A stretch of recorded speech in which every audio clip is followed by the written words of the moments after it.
Hello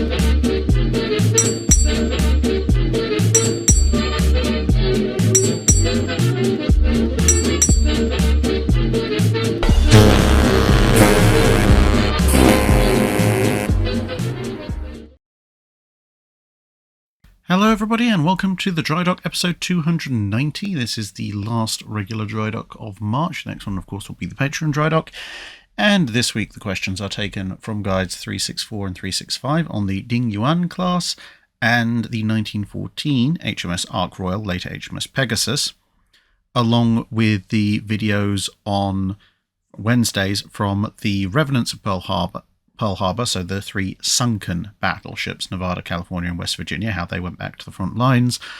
The slightly vertigo-inducing return to USS New Jersey, and then the Friday video also on the career of USS Phoenix, aka ARA General Belgrano. So, let's begin. Scott Mason asks, I know that RMS Queen Mary and RMS Lusitania were both hit by massive rogue waves that destroyed Lusitania's bridge and made Queen Mary list very badly. So how much damage could one do to a warship from the same period? It depends quite a lot on what warship and how it's impacted, because, you know, you look at this with Queen Mary, if a ship is hit broadside on by a rogue wave, that is a lot worse for it than if the ship is able to meet it bow on. Also, if the ship is considerably smaller, then it's in for a lot rougher time than a big ship, which has obviously a lot of mass and inertia and can resist things going wrong. And then you've also got to consider what kind of warship, not just in terms of size, but in terms of layout. So, you know, at the upper end of the scale, for example, whilst a battleship or a battlecruiser does have a considerable amount of top weight in the form of its gun turrets and so forth, if you look at pictures where you have if you have a capital ship like a battleship up against a cruise liner or an ocean liner, you'll notice that overall the last continuous deck level and the amount of superstructure on a capital ship is usually considerably lower than you will find on a liner. And that means that obviously that weight is therefore proportionally carried somewhat lower down, which will tend to make it more stable. And obviously then there's also less surface area on the side for the water to act against. And the flip side, of course, being that if the water just overtops a capital ship like a battleship, then it may come pouring down in through hatches and so forth in a way that perhaps it wouldn't with a taller-sided ship. And then you compare it to, say, an aircraft carrier. An aircraft carrier will have a much taller side, so more surface area to act and push against, but less point source weight like gun turrets. And for most aircraft carriers, the hangar deck and flight deck will probably just tend to fail and tear off all that water through, and therefore perhaps are less vulnerable, although it depends very much on the layout of the carrier and, again, how is it caught.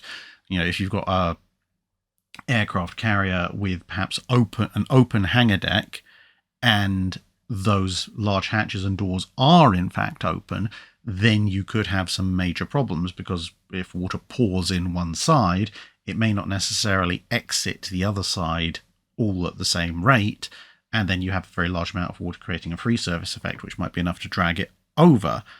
Conversely, if the rogue wave isn't quite so high, then having the water spill over might act as a pressure relief.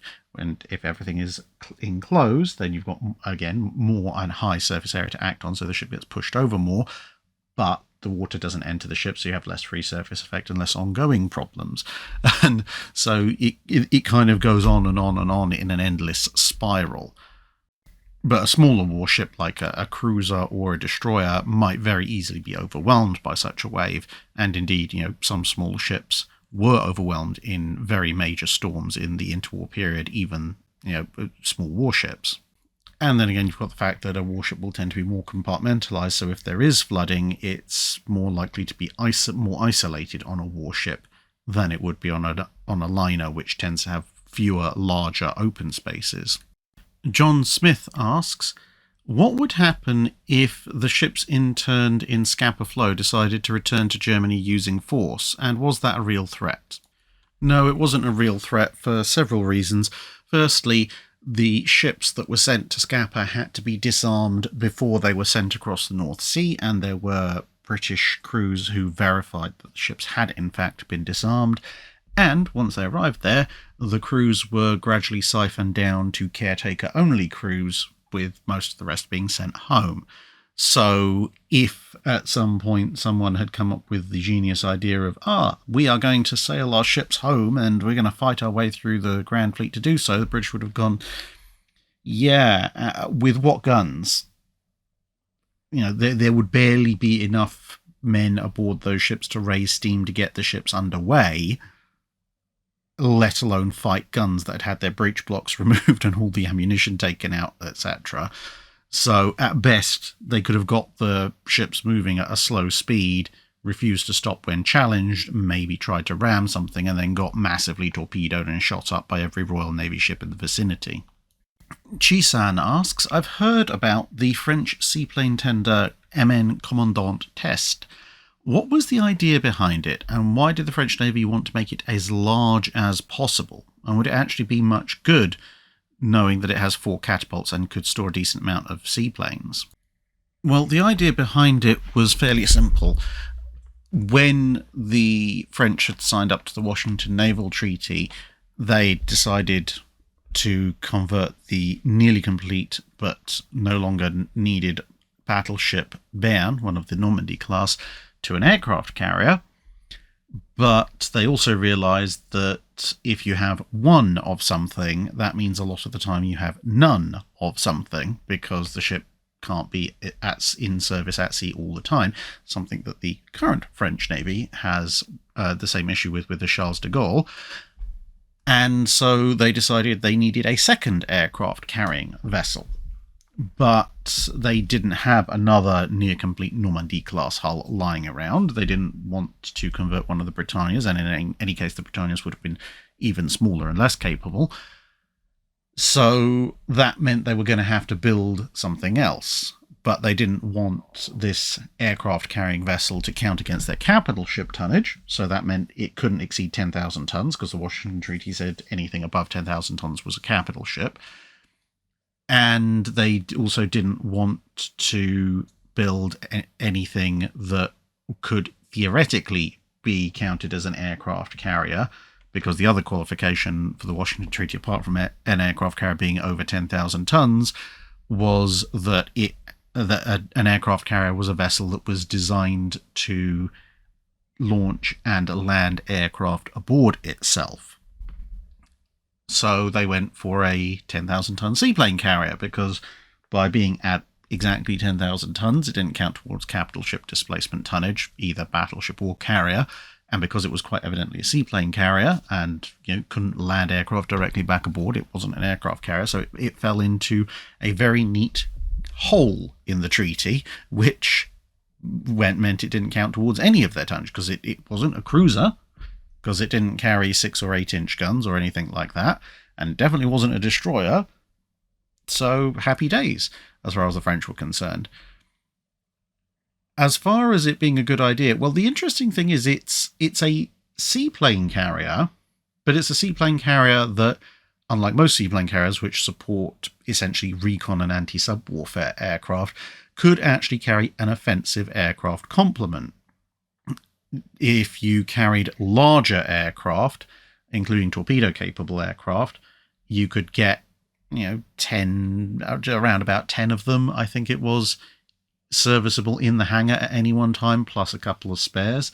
And if you carried smaller aircraft like fighters and scouts, then you could approximately double that. So her typical air group was mixed, so you tended to have somewhere between a dozen and 16 aircraft aboard at any given time. But as I said, if you wanted to take an all-small scout fighter group, you could maybe get a couple of dozen aboard. And if you wanted to take an entirely strike-based group, then you'd essentially halve that. And she went through a number of different aircraft, because as it turned out, making a fighter and torpedo bomber capable float plane or seaplane series was actually quite difficult if you wanted to have anything close to good performance. But, as a concept, it wasn't a bad one, especially if she was used more for recon for the fleet rather than necessarily for providing a very small strike complement. About the only thing you could probably say in that worked against her was that she was relatively slow at 21 knots. So she wasn't going to be doing fleet carrier work, but then she didn't have a particularly large air group and she was launching by catapults anyway, so that wasn't necessarily so much of a concern. And at the time that she was built, the French fleet didn't have any capital ships faster than 21 knots for her to keep up with. But perhaps with hindsight, it would have been better for her to be a little bit faster. So once the Richelieus and the Dunkirks, well, chronologically the Dunkirks, then the Richelieus came into service, if she'd been capable of moving a bit quicker, then she could have kept up with them. So, for example, when the Dunkirks were on the Force de Rad heading out to try and find Graf Spee, a slightly faster seaplane carrier version of Commandant Teste, if she'd been able to stay with them, might have been able to then use, a dozen scout aircraft to cover a huge area of ocean and therefore increase the chances of finding something. BK Zhong asks, if the Chinese actually had working ammunition at the Battle of the Yalu River, how does this affect Imperial Japanese Navy doctrine going forward? Well, this is one of the many controversies about the Battle of the Yalu River because, depending on the source you look at, some sources claim that the Chinese ships were just flat out short of ammunition. Others say they had plenty of it, but it had been corruptly replaced. And some say they had shortages of ammunition and it had been corruptly replaced. And that corruption, again, depending on your source, involves the shells and or possibly the charges, having the explosive components replaced with, again, depending on your report, sand, porcelain, cement, sawdust, and so on and so forth. I tend to believe the sand and cement versions, perhaps a bit more so, because smashed up porcelain or sawdust would result in a very noticeable weight difference, which would probably have been detected sooner rather than later. But, as I said, and then you even get some people who claim that, no, the Chinese ships had no problems with their ammunition at all, and it's all vicious bourgeoisie lies. This is the problem, as I've elucidated several times before, with trying to figure out what the heck was going on at Yalu River. But nonetheless, if we assume that the Chinese ships did have plentiful ammunition and it actually worked, then the inference would be they would inflict more damage on the Japanese ships, which potentially might swing the balance. I mean, a lot of the smaller Chinese ships would probably have been shot up anyway because you'd still have problems with their crews and their motivations and efficiencies and so forth. But the two Chinese ironclads would have been able to dish out considerably more damage had all their guns been supplied with shells that actually worked properly. And if the Chinese win the battle, or at least they drive off the main Japanese battle line, and then maybe the Japanese are forced to resort to torpedo boats or something, I mean, net probably doesn't affect Imperial Japanese doctrine going forward all that much. I mean, the loss of ships will be embarrassing, and if it is a full-out loss, they'll obviously have to come back and try again, but ultimately, the Japanese, just as a result of the battle, even with all the problems the Chinese had, were already thinking that the Genicol really wasn't a brilliant idea and they should be switching over to Royal Navy-style battle lines. As I mentioned in the video about the rise and fall of the early rise of the Japanese Navy, they already actually had pre-Drydock battleships on order from Britain at the time of the Sino-Japanese War 1894 edition. They just hadn't been completed and hadn't arrived yet. So, if anything, a Genicol fleet actually straight up losing to a battle line fleet, even a battle line fleet that's 10 years behind them technologically, would just accelerate the Japanese idea that actually we need a full-fledged battle line with armoured cruisers and battleships rather than light cruisers and whatever the heck the Matsushimas are. MJ Irvin asks, do vessels of this age through the period the channel covers use gearing, i.e. do they have a transmission, and if not, why not? Yes, ships in the time period the channel covers did use gearing, and therefore technically they have a transmission. This, for example, is one of the gearing sets on HMS Belfast, a Town-class cruiser. Now, not every ship that steam-powered does, in part because a lot of them didn't need it, but there were some very, very early examples of gearing. For example, on the Napoleon, the first French and the first general purpose-built steam-powered battleship. Obviously a wooden vessel at that point. But when you got into the era of vertical triple expansion engines and early turbines, you didn't have gearing. And this was actually one of the problems with early turbines, because they gave you nice, smooth, high power outputs, but they also rotated far faster than was necessary and therefore could cause cavitation if you kept them at their efficient speed. And if you slowed them down, they became horribly inefficient, to the point that some ships were designed with so-called cruising turbines and high-speed turbines to run different propeller shafts depending on what speed regimen you wanted.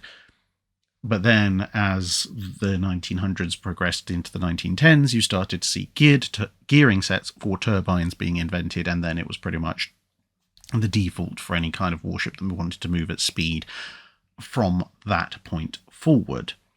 And as for whether you can use them like a transmission, yes, you can, depending on the ship, because exactly how you would alter the ship's behavior in terms of, high speed, low speed, reversing, etc., that did vary a little bit depending on the layout of the ship, the nationality of the ship, and their design profiles and everything.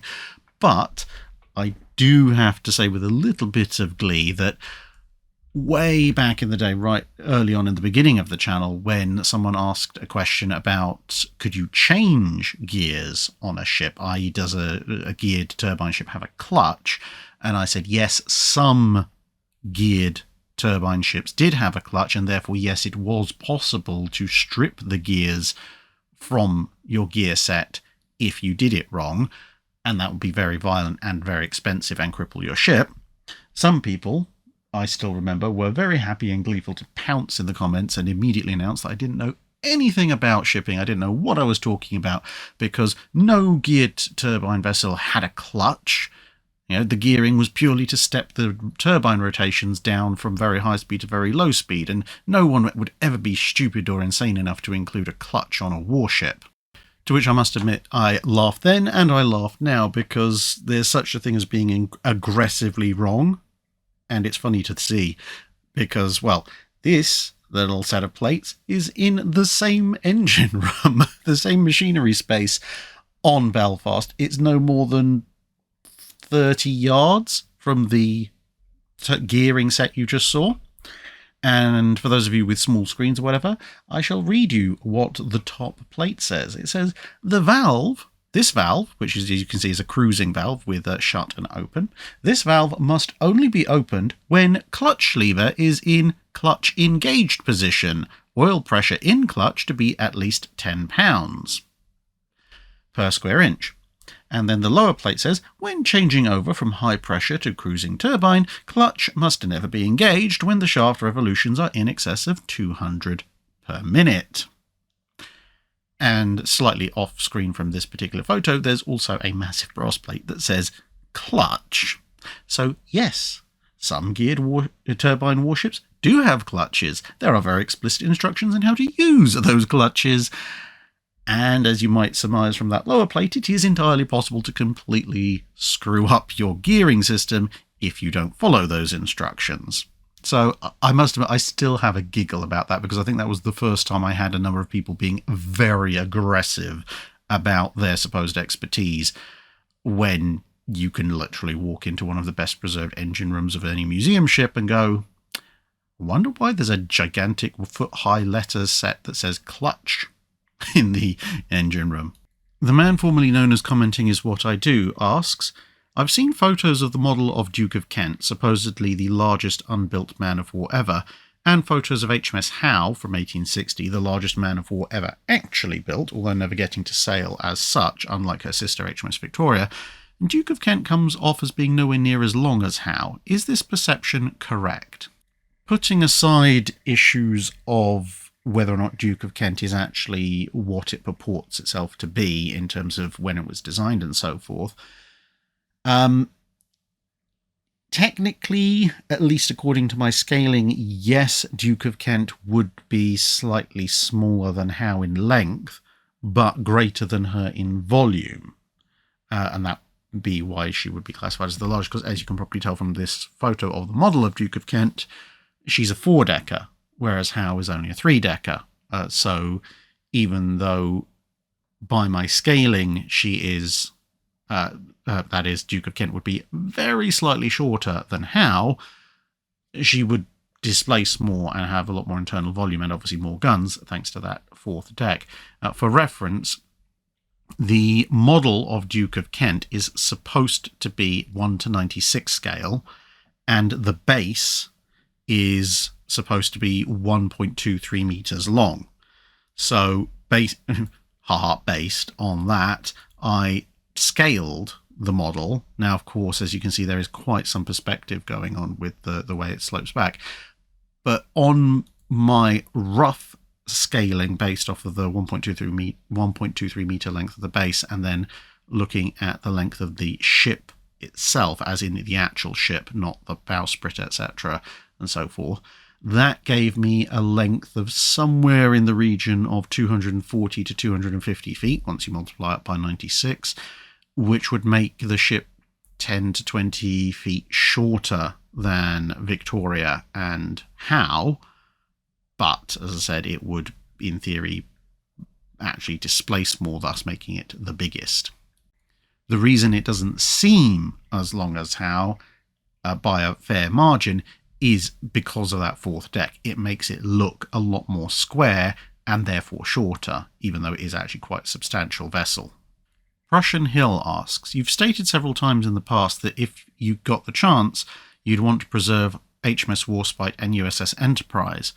But if your ability to preserve a historically scrapped ship was limited only to the vessels that either survived or were salvaged from Pearl Harbor, which ship would you preserve and why? So obviously we'd be ruling out Arizona and Utah because they were not salvageable. It's actually, for me, it's a really difficult choice because not each ship, but there are quite a number of ships that lend themselves to being preserved. And I think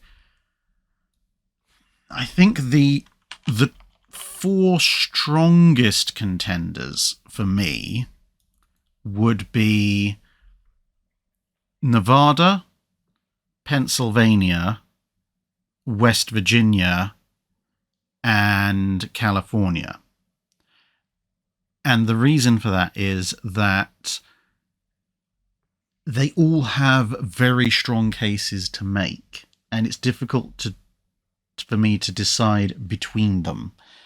So West Virginia obviously is the single most damaged ship that was salvaged and returned to service and was thoroughly modernized. So there's a very strong case for her, given all that she went through. The flip side, of course, being that because it took so long to fix her up, she didn't see a tremendous amount of World War II service. Then you've got the case for Pennsylvania, more along the lines of the fact that Pennsylvania is Arizona's sister ship.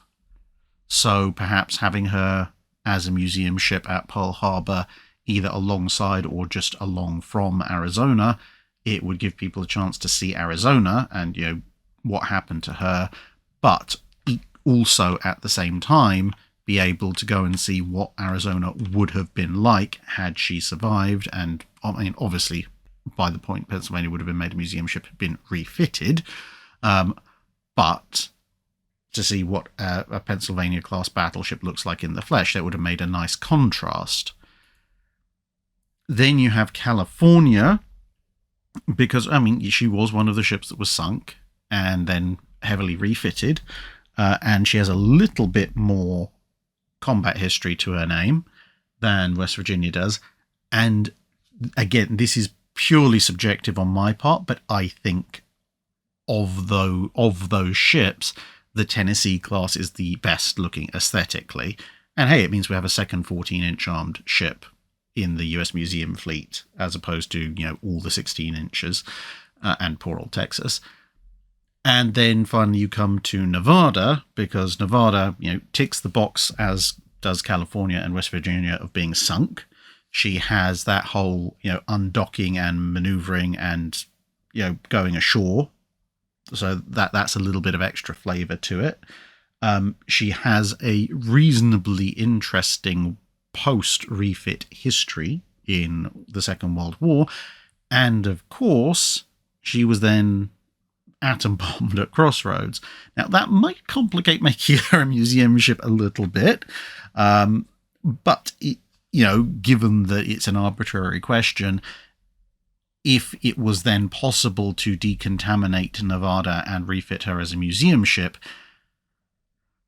I think I would probably, on a personal level, just about inch towards Nevada by a hair's breadth over the others, purely because, they all have elements of a story connected to Pearl Harbor. They all have a combat history in one way, shape, or form in the Second World War. But only with Nevada would you also be able to say, and by the way, we nuked it and it survived. Plus, also, it would give the US Navy a permanent museum to the fact that the US Air Force apparently can't hit the broadside of a battleship with a nuke, which I'm sure would appeal greatly to a vast number of US Navy officers, to the eternal chagrin, I imagine, of the US Air Force. Saturn asks, in 1941, Rodney was escorting a convoy that was about to get attacked by the two Scharnhorst, but after they realised Rodney was there, they ran away. In a scenario where they didn't do that and instead pressed the attack or simply didn't realise Rodney was there, how do you see this engagement going? Would they have the advantage since it's 2v1, or would Rodney's better armour and larger main guns give her the advantage? So I think you might be confusing two separate incidents. There was an incident during Operation Berlin where Scharnhorst and Gneisenau saw a convoy that was escorted by the battleship Malaya and decided not to engage. And there was a later scenario in which, again during Operation Berlin, where Rodney was escorting a convoy, but an independently sailing ship nearby was attacked by Scharnhorst and Gneisenau, and Rodney came to see what was going on and ended up speeding up to try and chase down as what turned out to be Gneisenau, which was nearby the ship trying to pick up survivors. Gneisenau escaped using her superior speed just. And so, taking that incident, which is one where they actually did almost encounter each other, then you have a rather interesting scenario. So let's say Gneisenau didn't spot Rodney coming quite quickly enough and Rodney's able to take her under fire. Scharnhorst turns up eventually to assist. Well, initially it's going to be a 1v1, which massively favours Rodney. But even if it was a 2v1, Rodney does have a number of advantages, because depending on what armour figures you use for the Scharnhorsts, under optimum ideal conditions, i.e. all ships broadside on to each other directly perpendicular to incoming shells, the Scharnhorsts have to close down to, roughly speaking, within about 12,000 yards to reliably penetrate, or just about penetrate, Rodney's armour, at least the main belt and turrets and so forth.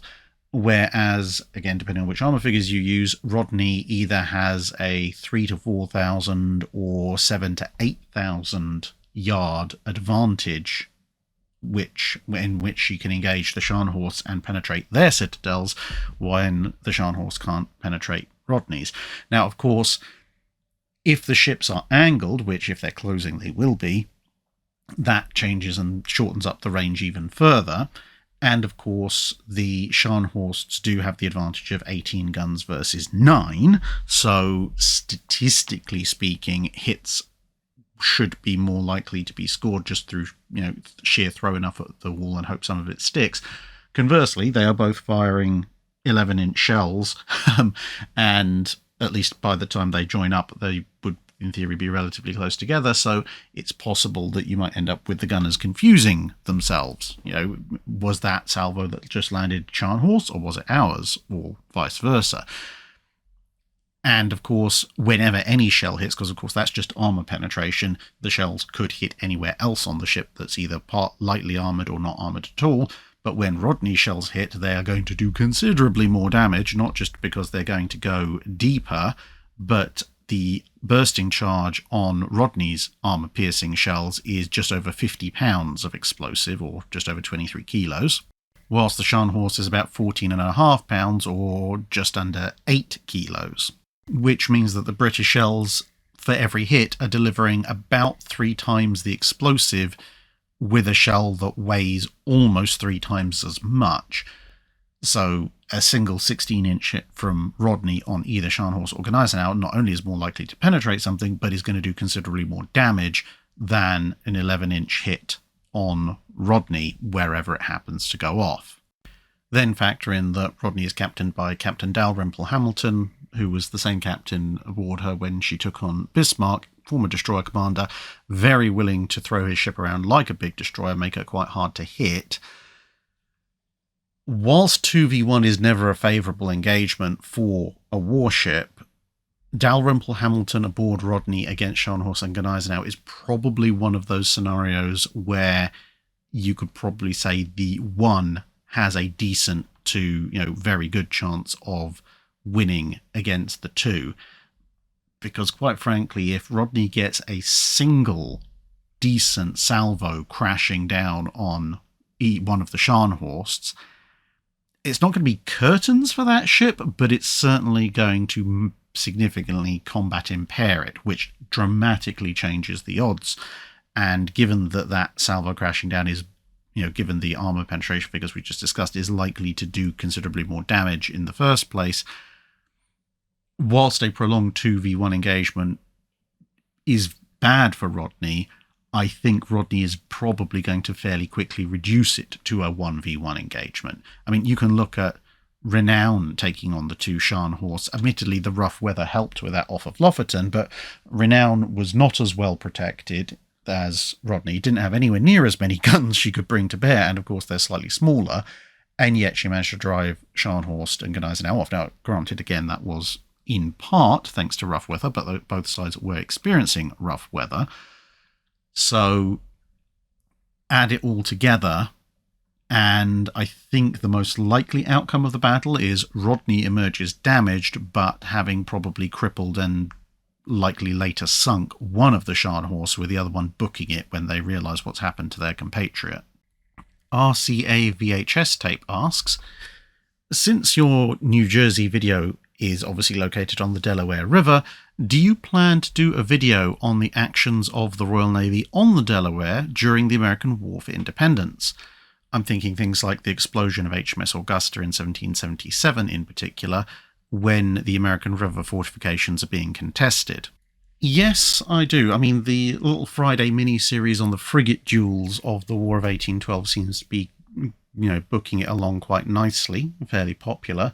So I think I will probably do other little mini-series on Fridays as well. At some point, the War of Independence, the American War of Independence, or the American Revolution, whatever you want to call it, the naval actions of that war will probably make... I don't necessarily think each of them will necessarily merit its own video, but maybe collections of them, maybe year by year or something like that, might well do for a video. I mean, there's some big stuff like the Battle of Virginia Capes as well, which will probably have its own video. But yeah, an American War for Independence naval battle series will probably come at some point. But of course, that has to include the bombardment of Fort McHenry. Don't worry, I will spare you my awful rendition attempts of the Star-Spangled Banner, but it should be quite an interesting series to explore. But I don't want to launch it just yet, because I have an idea for one or two other little mini-series once the Frigate Duels series is concluded. And, let's face it, if I'm going to do a series that includes the Battle of Fort McHenry, that means I actually have to go and visit Fort McHenry to give a little bit of a sense of what it would have been like, and that will probably take a little while. The man formerly known as Commenting Is What I Do asks, you've talked quite a lot about alternative versions of the British fleet for the Falklands War. But how would the Argentine Navy's response have changed in those scenarios? Would poor old Phoenix even have bothered sailing out of port if the Royal Navy fleet had a Malta-class fleet carrier or an antiquarian refitted Hood, or King George V or Vanguard, or one or both Tiger-class cruisers? And in any of those scenarios, would the Royal Navy have opted to use a different vessel to send the Argentine Navy's forces to the bottom than Conqueror? I think it depends an awful lot on what their status is at the time of the Falklands. Now, the motivations and exact strategic calculation around why the Argentines went and invaded the Falklands is more recent political history, and therefore I'm not even going to touch that with a 10-foot pole in this question. But it has been suggested that one of the reasons why the Argentinians didn't go for the Falklands somewhat earlier on was because of the existence of HMS Ark Royal, a more conventional fleet carrier, even if a relatively small one by that period. And the fact that we technically promised to sell it, well, in fact had sold Invincible to the Australians at that stage, and therefore would only have Hermes, factored in potentially to the naval calculations. But to be perfectly honest, from what I've read of the Falklands, the main Argentine calculation seemed to be more that they didn't think that Britain would go and try and rescue the Falklands at all, regardless of what they had. Because the thing you've got to remember is that actually Tiger and Blake were still in Royal Navy service. They were just in reserve, and they were in the middle of reactivation when the war ended. And this is why I mean, what is the status of the ships? Because clearly having two Tiger class was not a deterrent when they were in reserve. Whether they would have been a potential deterrent if they'd been in service, I don't know, probably not. And the same with Hood or Vanguard or a King George V. How modernized have they been? Albeit, as it turns out, in San Carlos Water, probably having Vanguard or Hood in their unmodernized, immediately post-World War II states with radar-guided 40mm probably would have been better than having rearmed them with Sea Cats or something. But that's an aside. If they had been in reserve, then they probably wouldn't have calculated for them. But the Royal Navy, if they'd had an asset that big, probably would have scrambled, hell and high water to get them back in to active service and down there. Now, a Malta-class supercarrier, that potentially, whether it's in reserve or in active service, might well make them pause, because that is a very big statement of global reach. It's obviously massively more powerful than Venta Cinco de Mayo. If Malta is still in service, then at the very minimum, it's going to be toting a large group of Phantoms and Buccaneers, possibly successors to those aircraft. And even if it's in reserve at that point, and so therefore Hermes is still sort of the only active ship in the fleet, then even in reserve, it would be relatively likely the fleet arm would retain Phantoms and Buccaneers and Gannets and so forth for the aerial component for when Malta is not in reserve. And a large air group, the kind of air group that Malta-class refitted somewhat like a USS Midway could deploy, that might actually be enough of a deterrent that the Argentine Navy might turn around and say, this may not work out very well for us. But in those scenarios, if Belgrano was coming into the southern flank on its pincer attack, would the Royal Navy have chosen to use a different vessel to send Belgrano to the bottom? Well, ultimately, as was covered in the video with Ricky D. Phillips, the attack was a pincer movement, including Venta Cinco de Mayo coming in from the north, and the Royal Navy wanted to cut off one of those pincers. Sending ships out, any ships out really unescorted, would not necessarily be the best approach.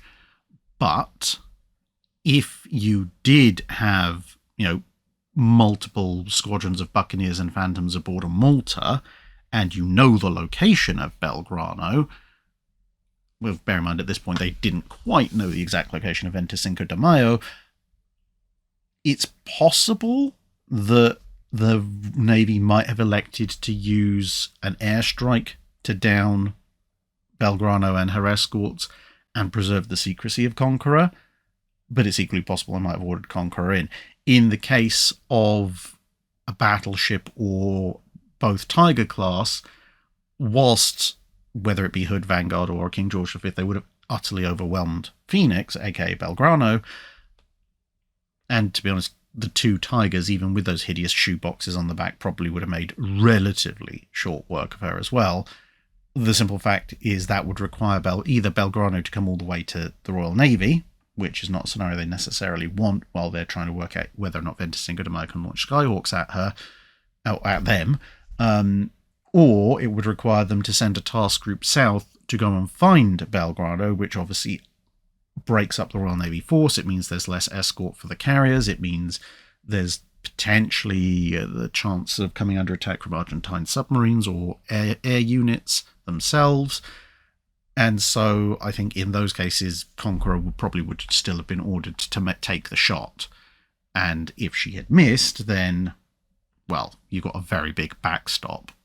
The Rogue Chief asks, if the Royal Navy was so hurting for battleships in 1942, and it was looking like Vanguard would take too long to finish, but the Iowas would be coming along online much sooner, why didn't Britain buy or lend lease one of the Iowa hulls, especially if they could perhaps fit it with 15-inch guns, the ones meant for Vanguard, so they could keep their logistics uniform in terms of ammunition? Alternatively, what if HMS Tiger was refitted with those 15-inch guns? Treaty impacts aside, would this make Tiger more operationally viable, or would she be more likely to shoot herself apart like the Courageous class? Well, as for why the British didn't buy an Iowa, simply put, the Americans wouldn't have sold us one. The US had uses for the Iowas, and those uses involve them flying under the Stars and Stripes in the Pacific. You know, they're the latest, greatest, most heavily armed ships the US Navy can put together. They are staying under a US flag. Now, the US might have been a little more willing to sell us one of the older ships, the interwar vessels and World War I vessels, but if you want a fast battleship, I'm sorry, but a Colorado is not that, let alone anything less than that. The Germans did think at one point Texas had been transferred to the Royal Navy for some bizarre reason. And you know, if they were ever going to sell a fast battleship to the UK, it would be a North Carolina, either North Carolina or Washington, because that's less of a diminution of the US Navy's power. But they're also pretty much not going to sell them either, because again they have uses for them in the Pacific. Plus the amount of time it would take to completely rework an Iowa or a North Carolina or even a South Dakota. I mean, to take the 15-inch guns themselves maybe wouldn't require a huge amount of work, but to completely redo the ammunition systems, it's just not happening. Now, as you said, treaty impacts aside, if Tiger was refitted with 15-inch guns apart from her 13.5s, so take the 13.5s off, put in 15s, would it make her more operationally viable? To a certain degree, yes, because she's now using current Royal Navy guns and ammunition as opposed to being the only 13.5-inch gun ship left in the fleet. And she is not as lightly built as a Courageous class, so she's not likely to shoot herself apart.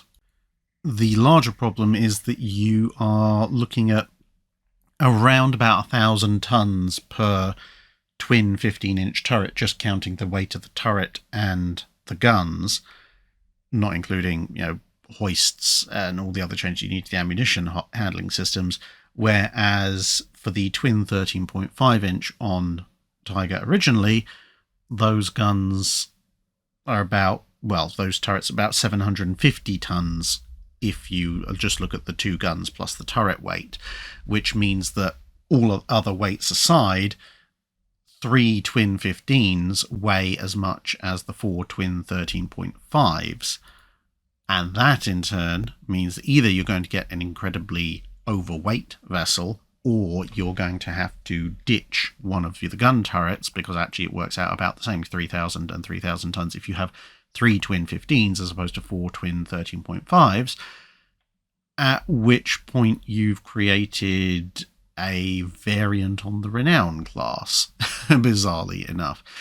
She'll be a slightly shorter vessel, a lower speed vessel, although she does come inbuilt with 9-inch armour, as opposed to having to have it tacked on the way the Renowns did. But you'd have to completely re-engine her, and she's probably still going to be shorter than a Renown. So essentially you've ended up with a poor man's Renown. And of course, which turret you get rid of is another question, because you could, in theory, take out Q turret, expand the machinery spaces, and maybe get her up to actually being pretty similar to a Renown, so essentially becoming a half-sister to Renown,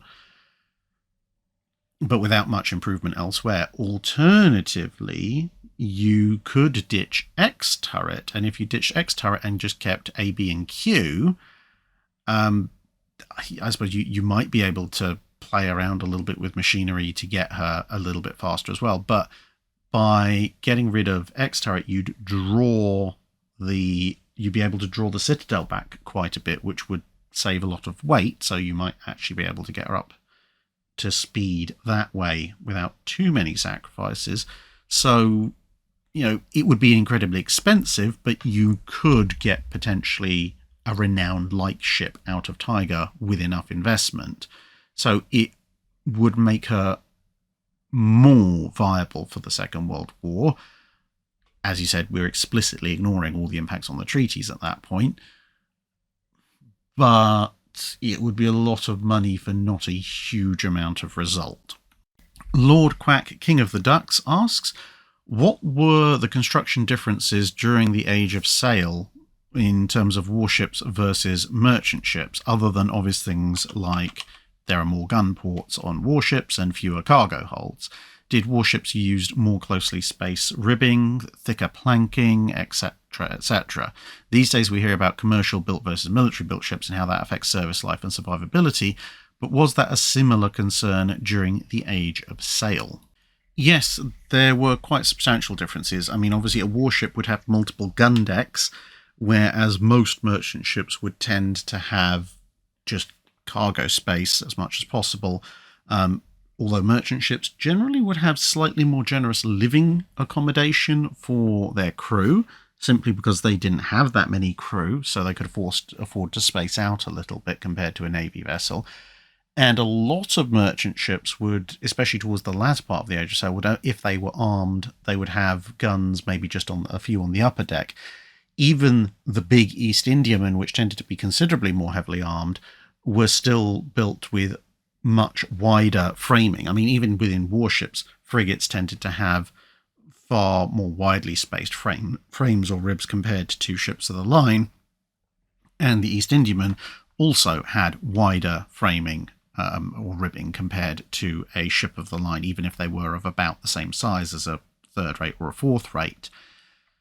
And again, likewise, with a merchant ship, you want as much weight as you can get into carrying cargo, so there's no point in having massively thick planking. You have planking that's as thick as you need for the weather conditions, not necessarily for gunfire. Although, again, East Indiaman would be a little bit of a halfway house, at least for the larger vessels. And so, yeah, a merchant ship of the period would be more like a big hollow box and would be much more lightly built and obviously carry fewer guns compared to a merchant ship. Also would usually carry either fewer sails or smaller sails, although that distinction was perhaps a little bit less in the classic Age of Sail as it would be later on. But another example of looking at this is, look at some of the East Indiamen that were taken into service by the Royal Navy and converted into warships, because it did happen, and those were some of the biggest and meanest East Indiamen. But when you compare their armament and therefore their rating with their size, you tend to find that because they are built slightly weaker than Royal Navy warships, one, they tend to be used primarily as convoy escorts, not usually found in the battle line, and two, they tend to be slightly underarmed for their size. So you'll see, fourth rates armed with 50, 54, 56 guns, but the size of the hull would be more fitting for a 64 gunner, and you see some third rates, so 64 gun third rates converted from East Indiamen. But when you look again at their hull size, the actual hull size is more suitable for a 74 gun ship of the line, simply because the hull is just a little bit weaker, can't take quite as many guns for its size as an actual Royal Navy vessel can. And that's the upper end kind of steampunk dystopia mega corporation that takes over a subcontinent warships, or very heavily armed merchant ships. The regular merchant ships will be even less heavily protected, less heavily built, less heavily armed.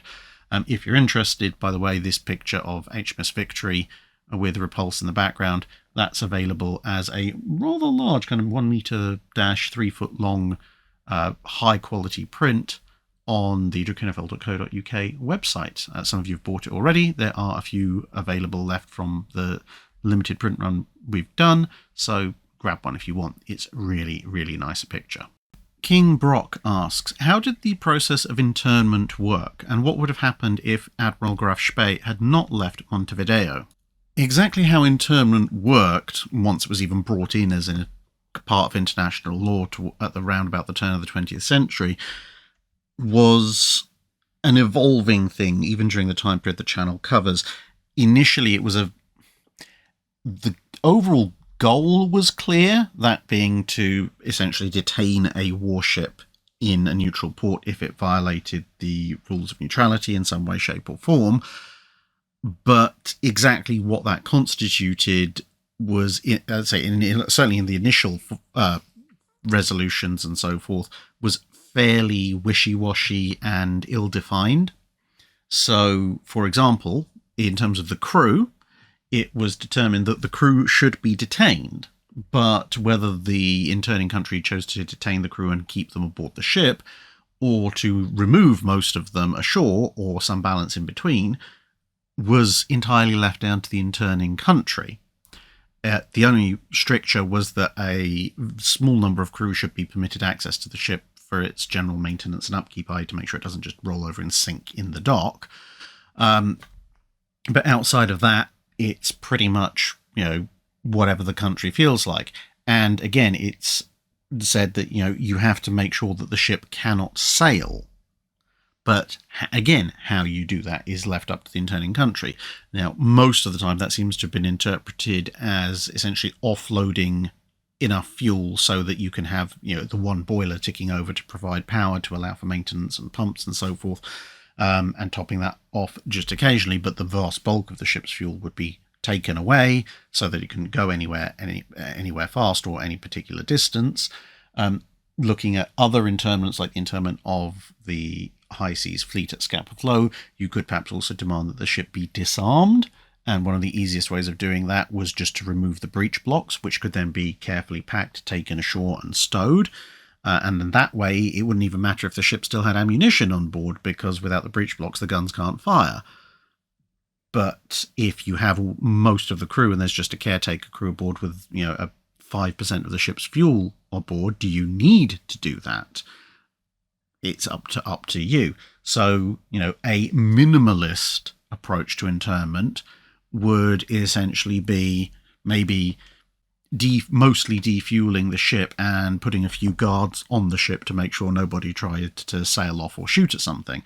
A more maximalist internment would be to take off the most of the fuel, leave a couple of dozen people aboard only in supervised visits. Everybody else gets shipped off to accommodation ashore. Gun breaches are removed, ammunition is taken off, and so therefore the ship is essentially incapable of doing much of anything at all, and everything in between. Nick Brodar asks, other than convoy escort, what did the US Navy do in World War I? Aside from convoy escort work in the Atlantic, which was a fairly substantial portion of the US Navy's contribution, they also did convoy escort and supply work in the Mediterranean. The US Navy was a significant portion of the force behind the final implementation of the North Sea mine barrage. So minefields had been laid in the North Sea prior to this, but the idea of the North Sea mine barrage was to have an almost complete barrage of mines across the North Sea to stop U-boats getting out of the northern end of the North Sea. It was much harder for them to get down the channel. And then, of course, the big show element of what the US Navy did in World War I, in terms of, it makes for the best pictures, was 6th Battle Squadron, aka 9th Battle Division, 9th Battleship Division, which became 6th Battle Squadron upon joining the Grand Fleet. And as the name suggests, that was sending over a number of battleships to supplement the Grand Fleet's already overwhelming strength to become absolutely stupidly overwhelming. And they formed part of the Grand Fleet battle line for the last little while of the First World War. They were specifically asked to send over coal-powered vessels because the latter US Navy battleships, much like the Queen Elizabeths and the Revengers, were oil-powered, but Britain had lots and lots and lots of coal, not so much oil. So they said, can you send over some of your coal-powered ships because it'll be easy to keep them all fueled up. And so you would then have a, admittedly still mostly British Grand Fleet, but with a strong US Navy contingent, which could then face off against any potential breakout by the High Seas Fleet. Hence, in my Battle of Texel video, which at some point I need to redo with much superior graphics, you have Texas and various other ships of the 6th Battle Squadron getting involved, because historically they would have. Greb asks, since we did cruisers last time, now let's do best overall armoured cruiser, regardless of country. And what's your opinion of armoured cruiser design as a concept? Is it a necessary step to the battle cruiser, or a concept that was already obsolete when it started?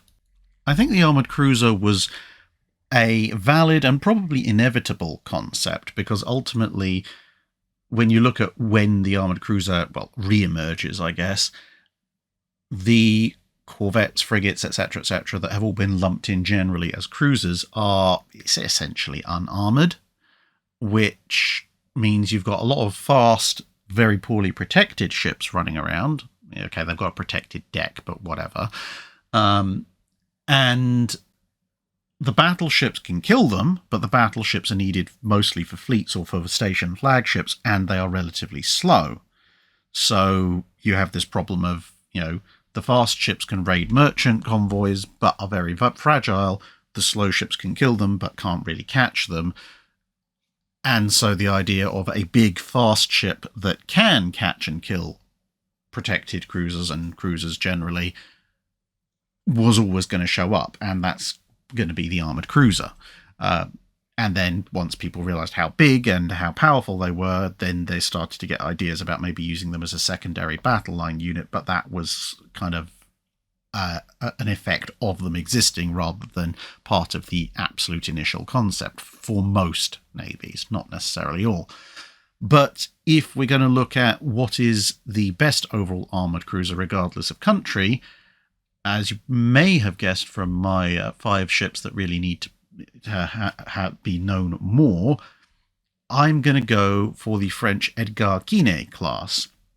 Now, I am specifically excluding the Invincibles, which were technically armoured cruisers when they were launched, and ships like Blücher and so forth, which are like a halfway house between the armoured cruiser concept and the battle cruiser concept. But if we're looking strictly at just the original armoured cruiser concept in its ultimate form, you pretty much have to go for the Edgar Quinets, to be perfectly honest, because, yes, whilst ships like the Minotaur carry somewhat bigger guns, and the German Scharnhorsts for that matter, the Minotaurs still have a mixed battery, which is something of a flaw.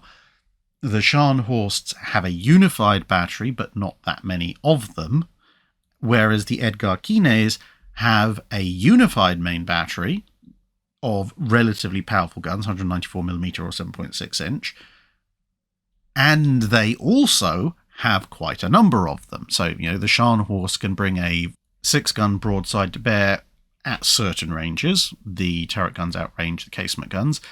The Edgar Quines, meanwhile, can bring a 9-gun broadside to bear.